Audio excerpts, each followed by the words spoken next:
A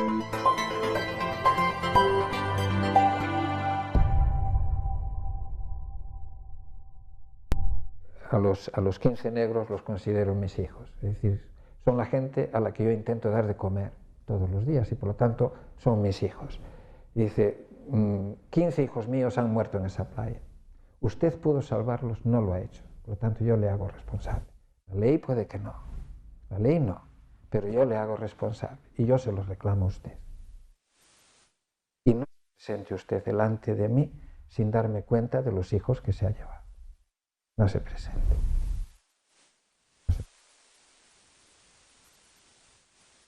El día que la sociedad empiece a ver en el emigrante a los propios hijos, es decir, a alguien que tiene que ver contigo, que no es un extraño, que no es de otro mundo, no es de otro planeta, es tu hermano o tu hijo, entonces empezaremos a tener respuestas para estos problemas. Empezaremos a tener respuestas. Primero, está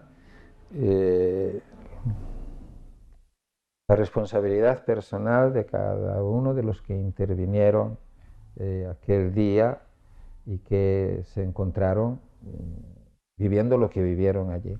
Digo la responsabilidad personal en el sentido de que si fuese yo, y me encontrase allí obedeciendo órdenes, disparando sobre unas personas cuyas vidas están en peligro, con el resultado para mí conocido después de que de esas personas que están en peligro, 15 personas han muerto. Pues yo tendría para toda la vida sobre mí un cargo de conciencia, al menos una pregunta: ¿qué responsabilidad tengo yo en esas muertes?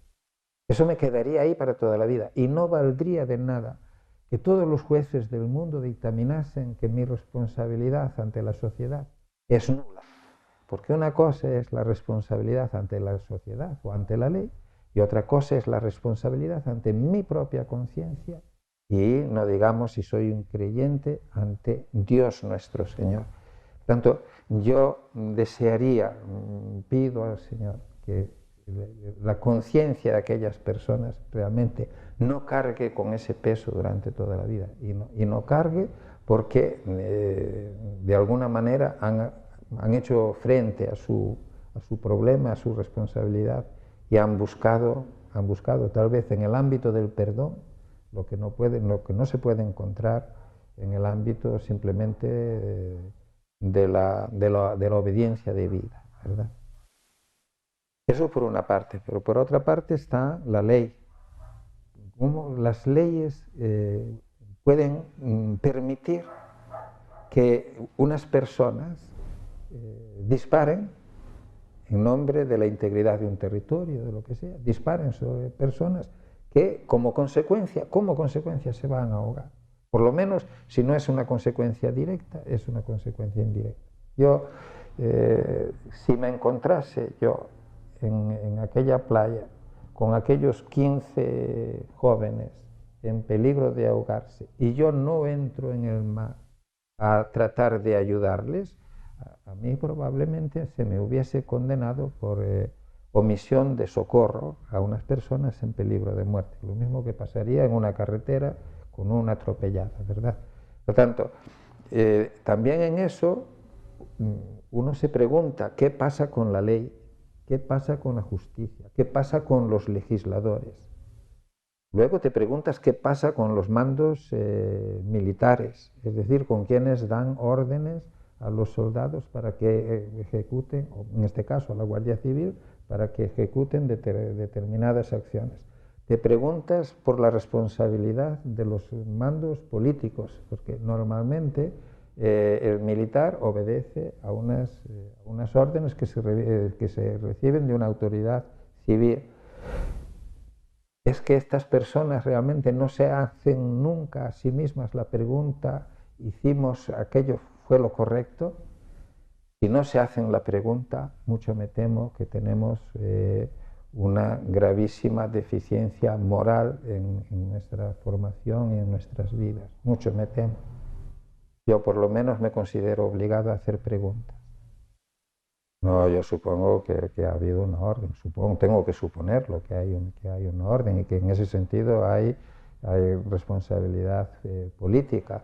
Claro que hablar aquí de responsabilidad política, si se considera que lo que se ha hecho está bien hecho y que los muertos están bien muertos, que les corresponde estar muertos porque estaban en el lugar indebido, bueno, pues es una manera de ver una situación. Yo la veo de otra manera. La justicia no tiene nada que decirles. La justicia se ha lavado las manos. Que no haya tomado responsabilidades nadie, ni en el cuerpo de la Guardia Civil, ni en la delegación del gobierno, ni en el ministerio correspondiente, en ningún sitio, que nadie asuma responsabilidad cuando en una playa hay 15 muertos. 15 muertos. Si hubieran muerto o se hubiese provocado la muerte de 15 focas en esa misma playa, tendríamos todavía hoy a los medios movilizados para exigir responsabilidades, no digamos ya a la sociedad, que 15 focas son importantes, 15 negros no. ¿Verdad? Me es muy difícil hablar de los gobiernos y hablar en este sentido de las instituciones, porque supongo que se mueven por criterios que no tienen nada que ver con los criterios con que yo puedo regirme en mi vida. Tienen otros criterios, ¿verdad? Entonces yo me imagino obediencias, no sé si decir oscuras, o en todo caso obediencias obligadas, fundamentalmente al dinero, pero también puede que hay ideologías, hay determinadas ideologías, por lo tanto ahí entramos en un mundo que yo no soy capaz de valorar. Ahora, lo que sí soy capaz de valorar es que considero que con relación a los emigrantes en la Unión Europea en este momento se están violando sistemáticamente derechos que los Estados han reconocido como inalienables, es decir, derechos humanos fundamentales que se están violando, sencillamente. Entonces uno se pregunta en nombre de qué o en qué razones puede haber detrás de esa violación sistemática de derechos humanos en las fronteras, al lado de esas fronteras y dentro de las fronteras de la Unión Europea. ¿Qué razones puede haber para eso? Yo no lo sé. ¿Qué intereses? Yo no lo sé. Yo no soy un experto en esas cosas. Yo solamente entiendo de la gente con la que me encuentro. Entonces, ante esa gente, yo no me planteo cuestiones teóricas, sino simplemente trato de responder a situaciones concretas y a las necesidades que veo. Entonces, a mí me resulta difícil entender cómo los estados, con las posibilidades que tienen de responder a los problemas concretos de gente concreta, simplemente ignoran esos problemas. Dicen, lo importante son las fronteras, cerrar fronteras, impermeabilizar fronteras, mantener lejos de las fronteras a la gente. Y digo, pues me parece una respuesta inadecuada a un problema, inadecuada. Yo no soy un jurista, comprenderás, ¿no? Yo hablo por intuición. Por intuición entiendo que una persona que entra en territorio español, desde el momento en que está en territorio español, está protegido por las leyes de la nación. Entonces, si es una persona que busca, quiere solicitar asilo, pues tiene que ser escuchada.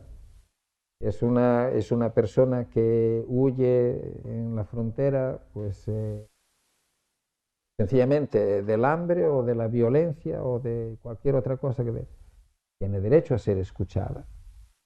Si no se le escucha, simplemente se le agarra y se le devuelve al otro lado de la frontera, Yo entiendo que se están violando derechos fundamentales de esa persona. Entiendo, intuyo que se están violando derechos fundamentales de esa persona. Que lo hagan los gobiernos, que lo hagan legalizando esa violación de derechos, pues me sorprende y me alarma, porque se supone que los gobiernos no están para legalizar injusticias, sino para remediarlas, ¿verdad? Hace unos años, en el 2012, hubo un caso de Crónica, que de una mujer que denunció a una clínica en la que había acudido para abortar, y en la que se siguió aborto. Resulta que tenía 2 embriones y no uno solo. Uno quedó abortado y el segundo prosperó y nació. La mujer reclama a la clínica, la justicia obliga a la clínica a indemnizar a la mujer con casi $500,000 por este aborto fallido y como una cantidad que se supone sería lo que esa mujer necesitaba para cuidar a su hijo hasta los 25 años. Bueno, aquella anécdota, porque es una anécdota, aquel caso de Crónica, con este tipo de sanidad, este tipo de mujer, este tipo de justicia, este tipo de leyes, todo totalmente deshumanizado, deshumanizado. A mí me parece una alegoría de la Europa a la que pertenecemos. Es decir, yo acepto a los migrantes que están en las fronteras si alguien me da 450.000 euros por cada uno. Pongamos ya por cada familia, entonces los acepto, pero si no, no. Es decir, es una Europa como que ha perdido casi cualquier rastro de humanidad. Es como una madre que no quiere tener hijos y que si los tiene es con el dinero, tienen que venir con el fajo de billetes debajo del brazo para poder cuidarlos. Una justicia que no tenga que ver con el amor, no sé qué justicia es. Y un amor que no tenga que ver con la justicia, tampoco entendería mucho de qué va ese amor. Son 2 cosas que caminan de la mano, ¿verdad? Para un creyente cristiano la justicia es mucho más que una legalidad fría, es otra cosa, tiene que ver con el otro, con su necesidad, tiene que ver con su necesidad, además de tener que ver con lo que es, ¿verdad? Porque si es un niño, es un anciano, es una persona adulta, es un enfermo, lo que es importante para saber cuáles son mis responsabilidades con relación a él. Y sobre todo, pues la necesidad que padece para un creyente es una llamada que no puede dejar de escuchar. A ver, el lenguaje que se usa con relación a los emigrantes es un lenguaje que tiende a situarlos bajo una mala luz, por decirlo de algún modo. Es decir, si yo digo, entre los emigrantes pueden venir yihadistas, bueno, pues ya los sitúo a todos bajo una luz de sospecha, que probablemente tiende a justificar una política de rechazo. Hay que andar con cuidado. Si digo son pobres, esto no lo dicen nunca los gobiernos, nunca dicen estamos rechazando a pobres, porque la sociedad no se lo permitiría usar la sociedad la conciencia moral no le permitiría rechazar a los pobres. De ahí la necesidad de usar otro tipo de palabras negativas, de contenido negativo, como pues eso, vienen terroristas, vienen, amenazan, viene gente que pone en entredicho nuestro bienestar, viene gente que va a ocupar los puestos de trabajo que no encontramos ni siquiera para los ciudadanos europeos. Entonces, se usa un lenguaje que le da a la gente un perfil negativo, de tal manera que se justifique socialmente el rechazo en las fronteras. Pero sería importante que los medios se dedicasen durante mucho tiempo a hacer preguntas a los emigrantes. Hacer preguntas a los emigrantes. Y sería bueno para los emigrantes y sería bueno para la sociedad. Para ellos, porque probablemente también se les ayudaría a abrir los ojos sobre una realidad que no conocen, de la que para ellos es simplemente un sueño, ¿verdad? Pero yo creo que es un sueño al que tienen derecho, porque todos tenemos derecho a soñar, ¿verdad? ¿Qué le cuesta a la sociedad europea dar un visado, unos papeles a una gente para que entre libremente y libremente pueda buscarse la vida? Que buscarse la vida no es delinquir, es buscarse la vida. Yo comprendo que igual se cuestionaría pues, el sistema laboral y tantas otras cosas, en el sentido de que habría mano de obra barata disponible, con todos los riesgos que eso lleva consigo. Pero también ahí tendrían que entrar los gobiernos para garantizar que no se abuse de esta mano de obra, que no se abuse de ella, que se respeten sus derechos, ¿verdad? Pero que darles un papel que les permita vivir. El mensaje de esperanza es que cada uno que se encuentra con un inmigrante lo acoja. Todo lo que va encerrado en la palabra acoger. Acoger es mucho más que meterlo en la propia casa, ¿verdad?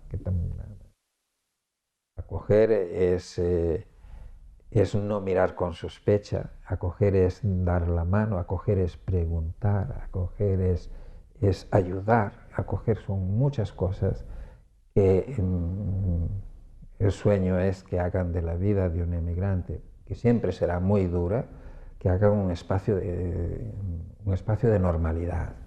El emigrante se encuentre no como una persona extraña en un mundo extraño, sino que se encuentre como parte de ese mundo, con las dificultades que tendrá siempre, porque la vida es dura en general para todos. Hay que luchar mucho en la vida.